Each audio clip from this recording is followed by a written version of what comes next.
medyo malaki.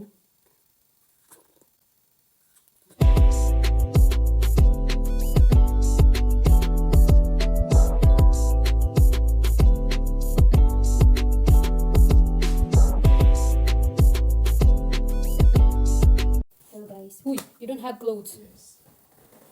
Parating lang namin, no? And meron akong ipapakita. Wait lang. Ang hirap ako nito. Sa sobrang lamig sa labas. Tatlo yung gamit ko today. Kaya kung kita nyo minsan sa video ko, sobrang laki ng katawan ko. Is that because I'm wearing 2 or 3 clothes inside. You know, meron pa ako isa dito. Dahil sa lamig. And ako, fix my video. Kasi in today's video, magmukbang tayo. Magmukbang tayo ng magmukbang tayo guys ng strawberry. Marami akong strawberry here. Wait lang, pakita ko sa inyo. Sabi lang, pakita ko sa inyo. Ito ang ating strawberry. Aside from my strawberry, I also have cake. Cake. Grabing cravings yan ito. Short na wala. Ano naman ito? Nasira itong cake ko. Kasi nasasakyan kami kayo na ano. Sharing!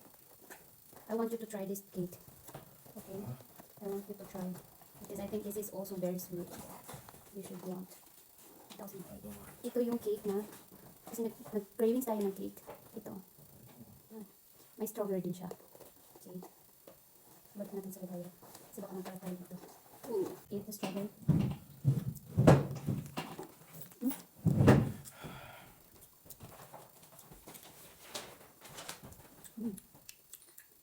Yung strawberry niya is for real talaga.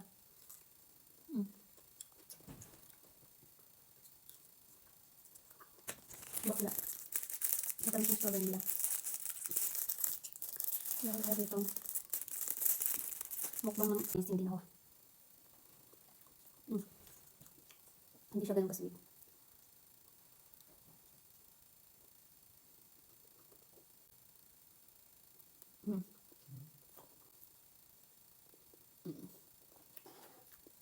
Kasi ganyan yung video ko. Hindi siya masyadong sweet. Napaka-perfect niya. Siyempre kasi dito muna tayo sa strawberry. Sobrang dami. Pili tayo ito. Feeling ko ito.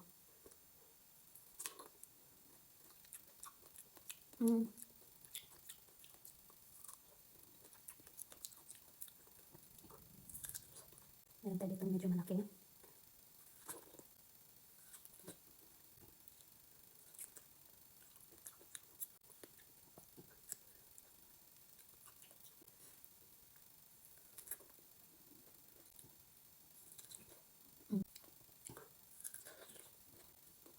Last one.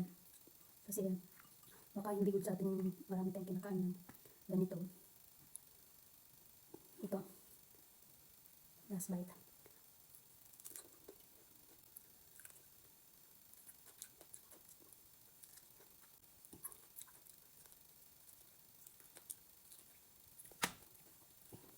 Isa lang masasabi ko.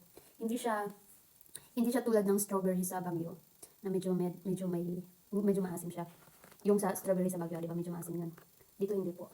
Ano siya? Matamis na, sakto lang, matamis na. Hindi ka mauumay na kainin. And, yung cake nila, hindi din siya masyadong matamis. Sakto lang. Hindi ka ganun ka-sweet.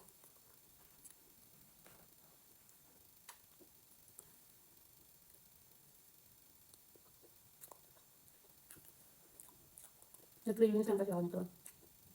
Actually, ayaw siya ng asawa ko. Kasi matamis. Pero kasi matigas yung ulo natin at gusto ko talaga siyang kainin.